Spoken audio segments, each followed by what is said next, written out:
Donald Trump did an interview on Fox Business with Larry Kudlow, a very serious political thinker. And as you might be able to predict, a lot of confusion spewing out of Donald Trump and honestly Larry Kudlow throughout this interview. So a few moments to look at. The notable part about this is, or the way that it would be branded is kind of, oh, Fox Business, we're going to have a substantive policy discussion with the former president of the United States. But we know Trump's incapable of doing that. And so instead we got what we're about to look at. Before getting into much of what Trump had to say during this interview, Larry Kudlow made very clear early on that it was a softball pro-Trump bootlicking interview. And so let me give you a sense of that, starting off with this. And a couple of quick thoughts. Yeah, I say we're going to make America greater than ever before. Growth is part of it, but there are other things that you've discussed. And can I just add one thing, sir? I don't think people know this. Your campaign, you and your advisors in the campaign, you're putting out all these great videos. You're putting out white papers on issues left and right, and millions of people are reading this stuff. I mean, you're running an issues-oriented campaign. That's one of the reasons I wanted to talk to you about this stuff today.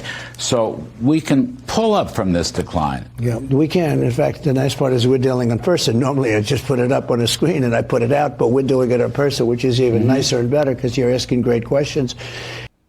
So Trump's releasing just so much information about the nuts and bolts of his policy vision for America. And no, I cover on a daily basis what Trump's releasing, and it's not that, I can tell you.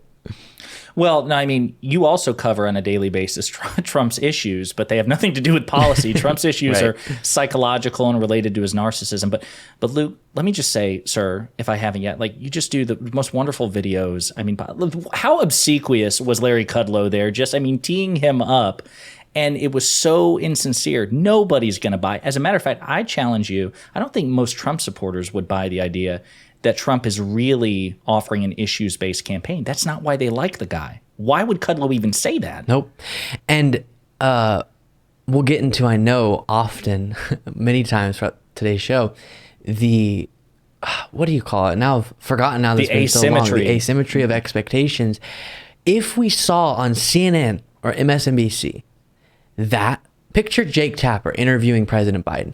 You're just running such an incredible issues-based campaign. And then before discussing further, here's another example of this bootlicking. I just refer to it as the art of the deal.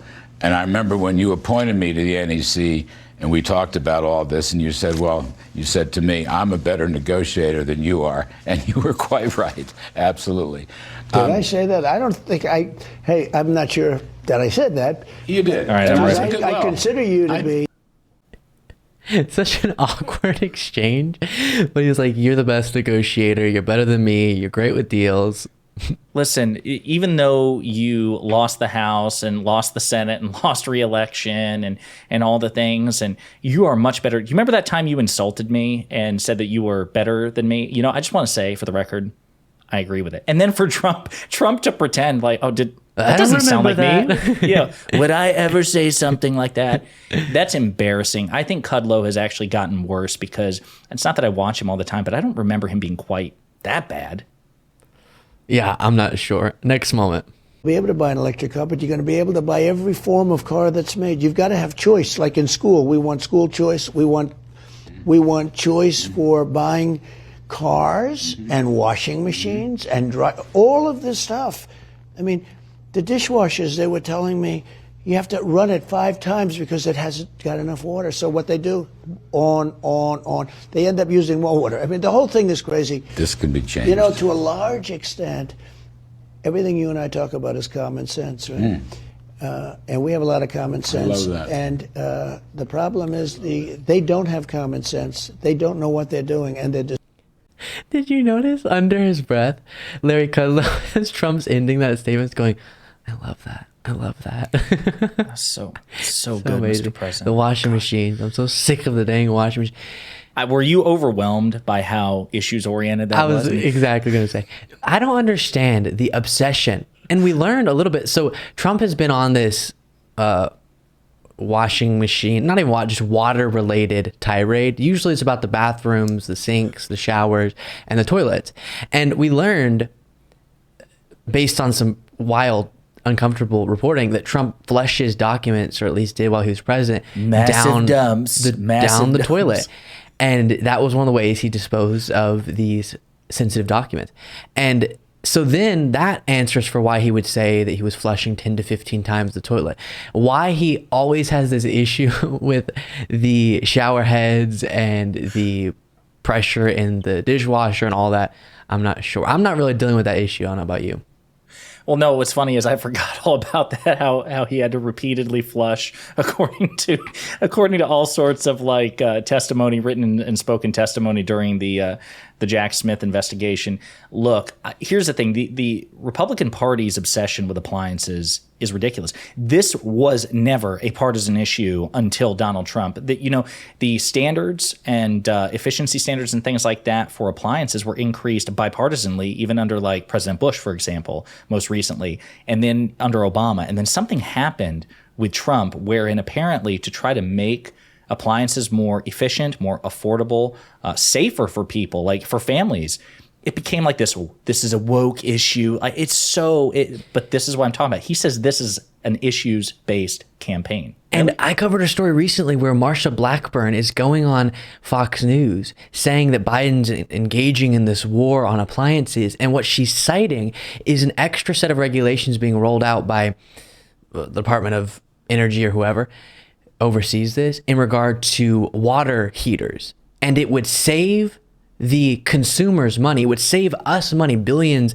as a country over the course of a decade, to have this regulation implemented, because it would be a more efficient way in terms of the energy being used. And she was against it, saying that Biden's, of course, waging the war on appliances just because it's Biden, and just because anything that could also save us money and plus help the environment has to be woke, has to be bad. It's really absurd. Next moment we'll dive into. Inflation was caused, in my opinion, by energy, because it's so big. Energy is so big. It's like all-encompassing everything. You make donuts, and the ovens and the trucks that deliver them, and no matter what you do, it's so much about energy. And when they stopped drilling, we had it going like nobody. You were a big part of it. You really had a big thing going for selling all this to Europe and all these other countries, right? And we would have made a fortune. Mm-hmm. And it was so sad to see what they did. They cut it off. And again, we were drilling much more. We were a bigger force than Russia and Saudi Arabia individually. So I pulled that clip for you because look at this headline from Bloomberg. U.S. oil output to hit record this year, helping counter Saudi cuts. U.S. oil production this year will rise faster than previously expected, providing additional crude supplies to a market that has tightened because of Saudi Arabian output cuts, according to a new government forecast. We're on track to hit record oil production, but still we're dealing with a talking point of Biden's destroying oil production, and it's just not accurate. And if you want to have a conversation about gas prices specifically, that's a broad economic conversation. A piece of that was touched on in what I just read you, and it's a very broad look as to what variables contribute to and impact gas prices. And it's an interesting conversation, but it's not Biden being president that is the reason for gas prices sitting where they are right now.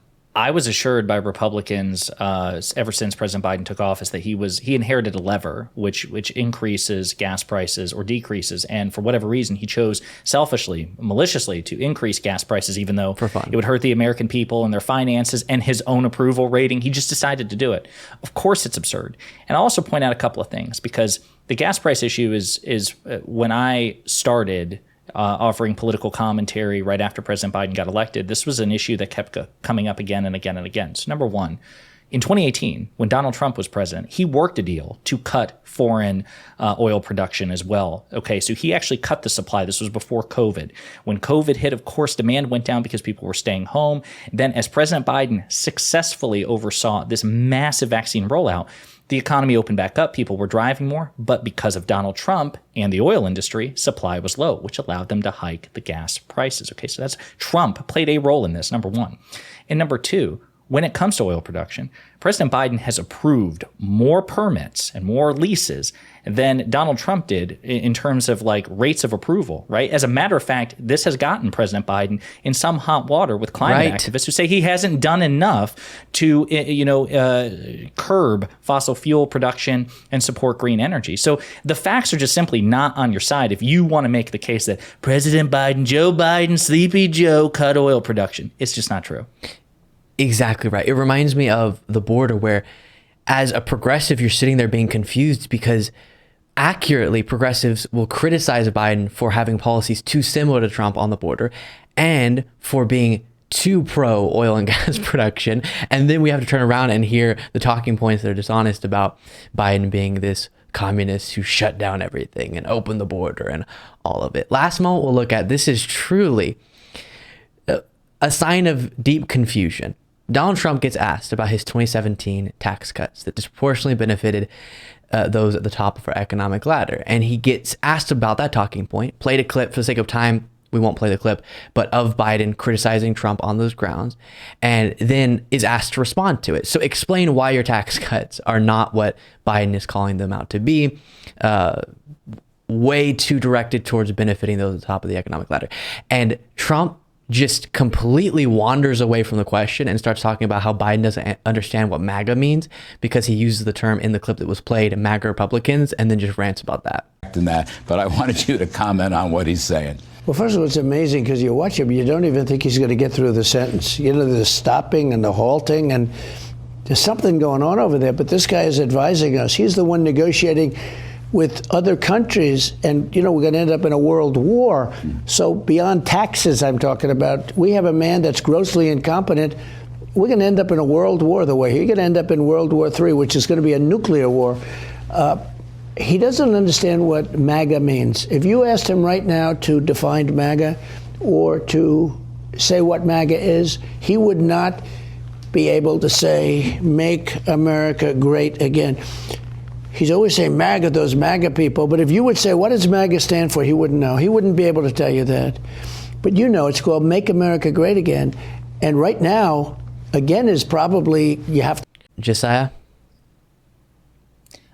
So can we just, before we get into, I was almost going to say the substance of the question, even though there isn't any based on Donald Trump's answer. But that last part where he's like, because we don't have a great country. And the interesting thing, and I think we've commented on this before, and again, it goes back to the asymmetry of expectation.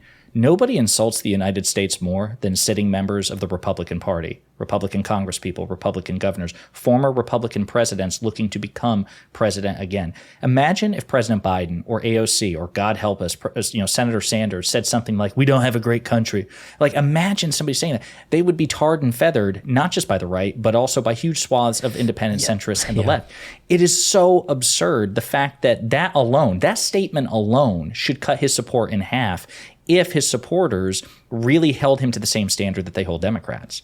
You're exactly right. And he gets asked again about the 2017 tax cuts and spends the entire response saying he doesn't even know what Make America Great Again is. He couldn't even, if he just says MAGA, that's his focus. That's all he can think of, as you say, then getting to something that directly violates the very principle that Republicans made so clearly to be so close to their heart for so long. Patriotism. You have to be patriotic. You can never question the greatness of America. And criticizing any aspects of the reality of America is not patriotic, is hating America. And now he openly is saying we're not a great country. And people don't have an issue with it. The other interesting thing is, I think the reason he doesn't even talk specifically about the tax cuts is because he knows, as we said at the top of this segment, his followers aren't that interested in the specifics of the 2017 tax cuts or these specific policies. And nor is it reminds me, nor is he. Yeah. Absolutely. And it reminds me of a moment in a speech that we covered somewhat recently where he says, gosh, I'm talking about my tax cuts, I'm talking about these different things, and I'm getting barely any applause. And then I bring up trans people and the crowd goes wild. And he is known for being able to learn from his audience and see what they like. And so he's learning, even getting into what could even posture as a policy discussion isn't interesting or motivating to his own supporters. 100%. It's so fascinating to me because, listen, that is Donald Trump's one talent, is he understands what animates his base better than anybody. And it's like this self-aware. This is the one aspect of life in which he is self-aware, because he'll comment on it publicly when he checks the fact that his crowd in real time has absolutely no interest in policy, which he says in a stump speech will benefit them, and they just don't care. Obviously what he's saying isn't true, right? We know that Republican economic policy broadly does not benefit most Republican voters. But even if you took it at face value, Luke, they just don't care. And he's like in real time going, you guys don't care. I should talk about trans athletes instead. No, 100%. But the other thing, again, I just feel it's important is Kudlow probably knows more about the 2017 tax cuts than Donald Trump does, right? So Donald Trump's not even in a position to talk about his own policy. Now, say what you want about President Biden, and I understand that President Biden is a gaffe machine, but the fact of the matter is he knows more about foreign policy and his own agenda than Donald Trump ever did about his.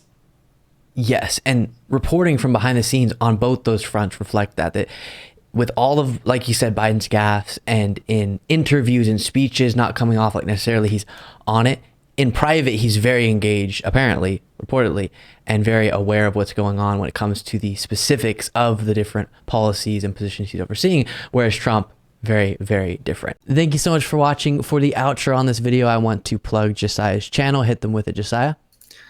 Hey, everybody. I appreciate you watching. You can find me at youtube.com/@Pondering Politics, one word, Pondering Politics. If you like progressive commentary that focuses on coalition building with other elements of the left and calling the Republican Party out for what it's become, I hope you'll view my channel, give me a like and subscribe and some feedback. Again, youtube.com/@Pondering Politics. Thanks again.